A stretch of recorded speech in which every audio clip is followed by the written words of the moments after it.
안녕하세요. 3월 9일 화요일 새벽 예배를 하나님께 올려드립니다. 기도하십니다. 좋으신 하나님 감사합니다.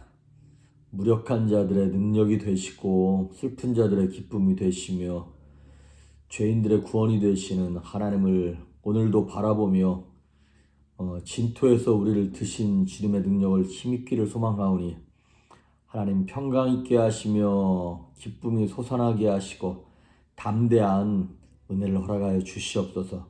오늘도 말씀 가운데 함께 하시길 소망하며 예수님의 이름으로 기도했습니다. 아멘. 예찬송가 새찬송가 91장 슬픈 마음 있는 사람 찬양하십니다. 슬픈 마음 있는 사람 예수 이름 믿으면 영원토록 변함없는 기쁜 마음 얻으리. 예수의 이름은 세상의 소망이요. 예수의 이름은 천국의 기쁨일세. 거룩하신 주의 이름 너의 방패 삼아라. 환난 시험 당할 때에 주께 기도드려라. 예수의 이름은 세상의 소망이요. 예수의 이름은 천국의 기쁨일세. 존귀하신 주의 이름 우리 기쁨 되도라. 주의 품에 안길 때에 기쁜 찬송 부르리. 예수의 이름은 세상의 소망이요. 예수의 이름은 천국의 기쁨일세. 우리 갈 길 다 간 후에 보좌 앞에 나가 왕의 왕께 경배하며 멸관을 드리리. 예수의 이름은 세상의 소망이요. 예수의 이름은 천국의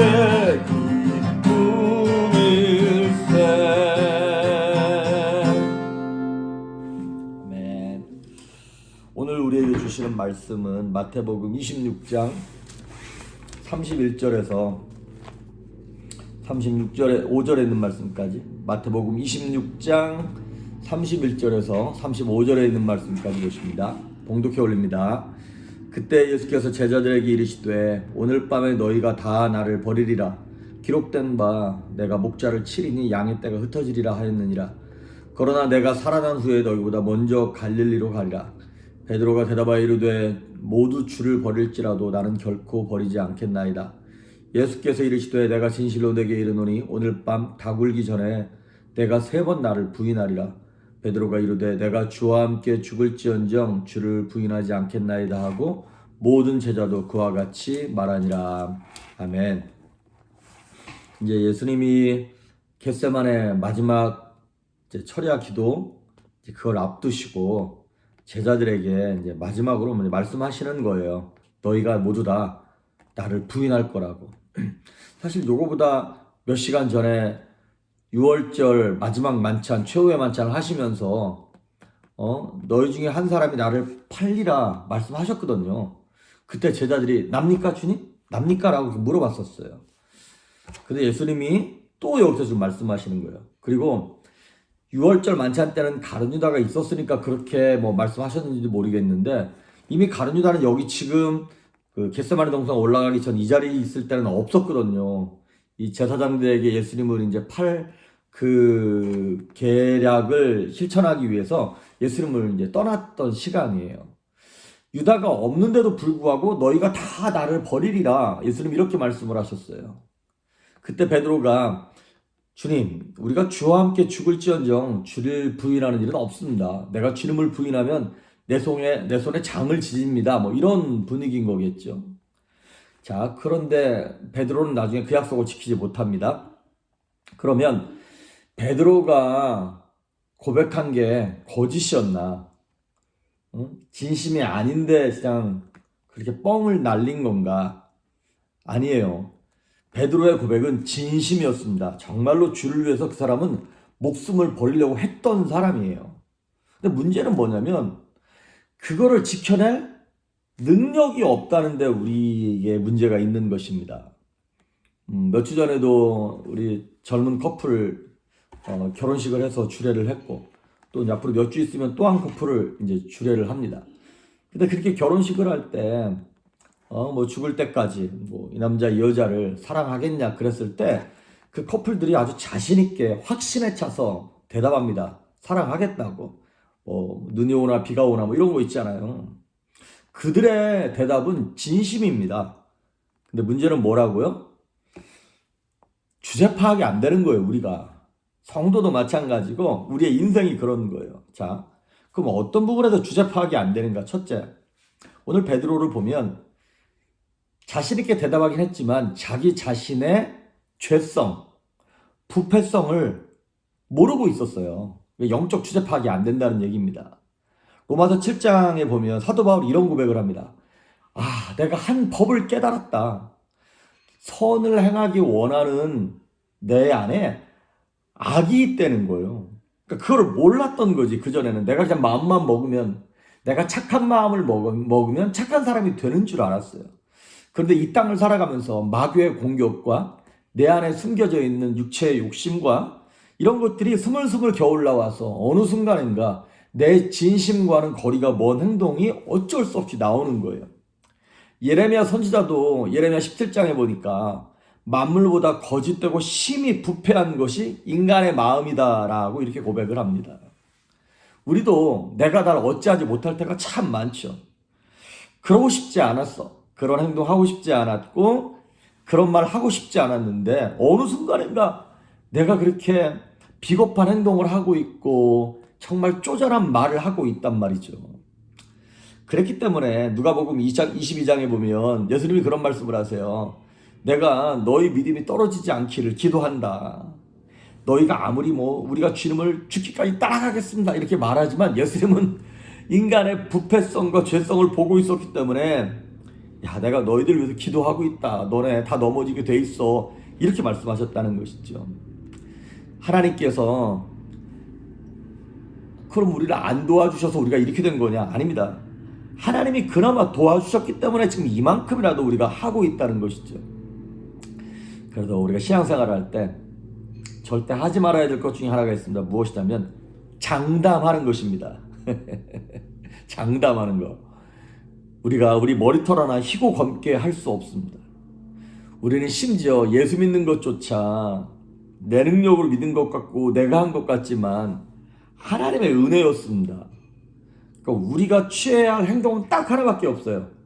겸손함입니다. 하나님 은혜를 주십시오. 긍휼을 베풀어 주십시오. 정말 위험한 게 내가 할 수 있을 것 같고 난 내가 말한 건 지켜. 이게 위험한 거예요. 그게 그렇게 내가 말해서 지켜도 위험한 거예요. 왜냐하면 내가 능력이 있어서 나는 내가 말한 건 하잖아. 이렇게 되면 또 무너지기 시작하는 거거든요. 바울의 고백처럼 섰다 하면 넘어질까 조심하라 이렇게 얘기했던 것처럼. 베드로가 몰랐던 거 첫째, 자신의 인간의 부패성을 몰랐어요. 둘째, 자기 자신이 주제 파악이 안 되니까 어떤 현상이 나타나냐면 영적인 교만함이 드러나는 거예요. 그 영적인 교만함이 뭐냐면 뭘로 나타나냐면 원래 내 모습보다 훨씬 더 나를 더 과대평가하기 시작합니다. 그런데 내 모습을 과대평가하려면 뭐가 있어야 되냐면 비교 대상이 있어야 합니다.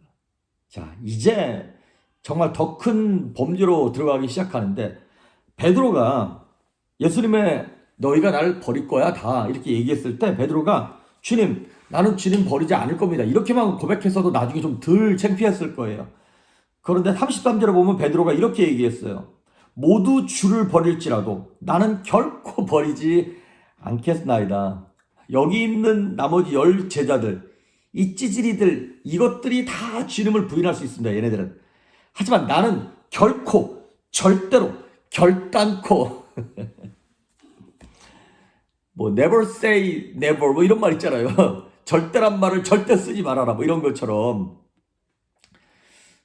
이 베드로가 실수한 게 뭐냐면 자기 자신에 대한 주제 파악이 안 되니까 남과 비교하면서 과대평가하기 시작합니다. 신앙의 우월성.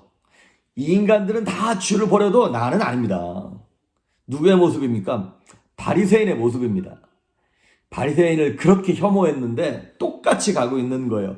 바리새인들이 기도할 때 이렇게 기도하는 거예요. 오 거룩하신 하나님, 나를 저 옆에 있는 셀이나 창기 이 더러운 것들 것 같지 않고 이렇게 고상하게 죄짓지 않고 살아갈 수 있도록 해주셔서 감사합니다. 이러고 기도하는 거예요.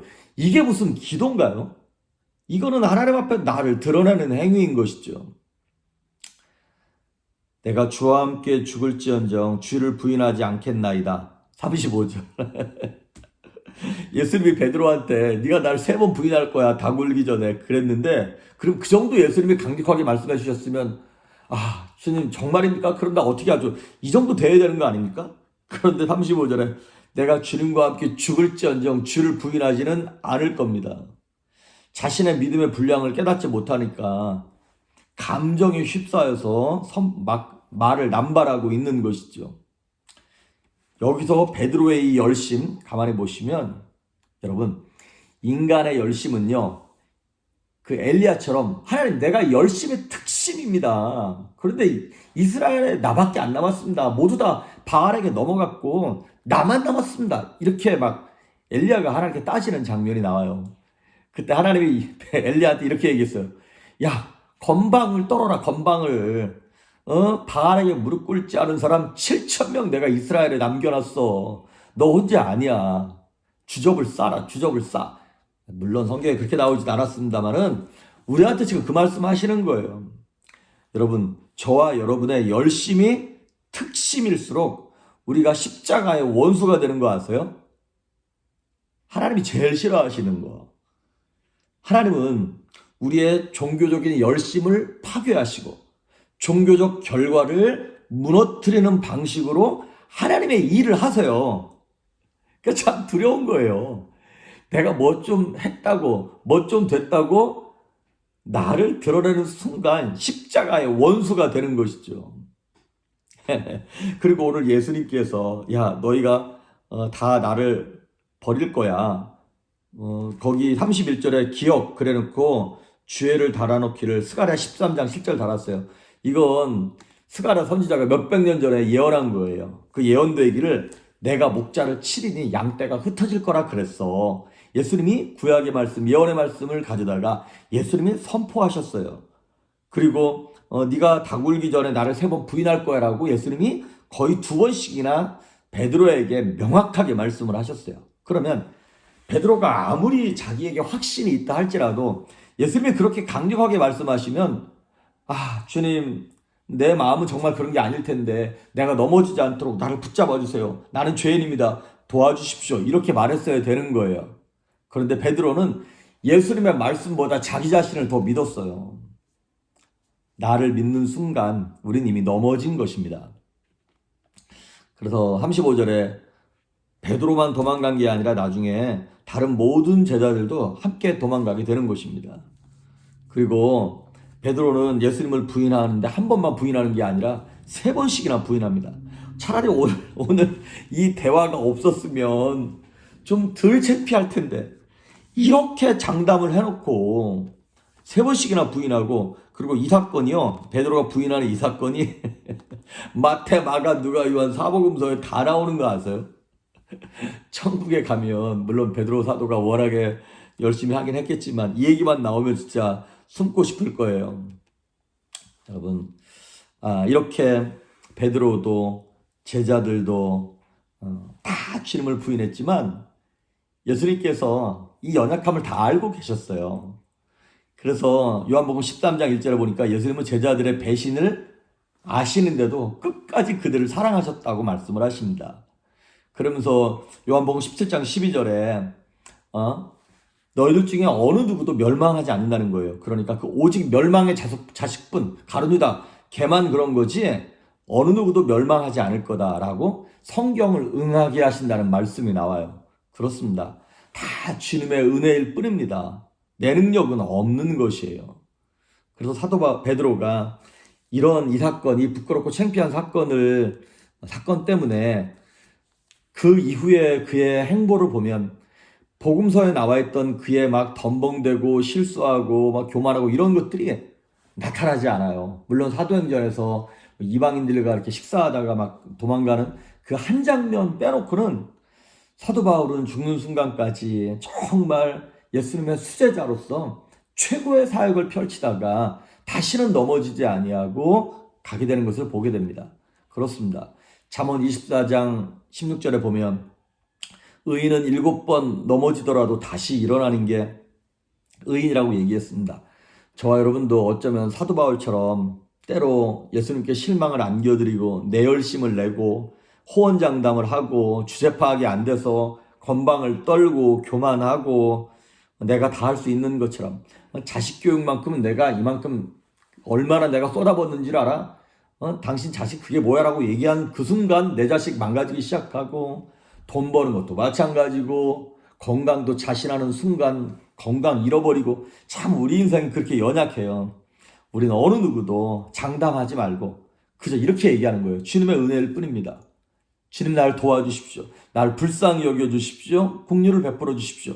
이렇게 주님 앞에 고백함으로 하나님의 은혜의 손길로 늘 평안하고 겸손한 인생을 살아갈 수 있기를 주의 이름으로 축복합니다. 기도하십니다. 좋으신 하나님 아버지 감사합니다. 행여나 베드로와 같이 연약한 모습이 저에게 있고 우리에게 있습니다.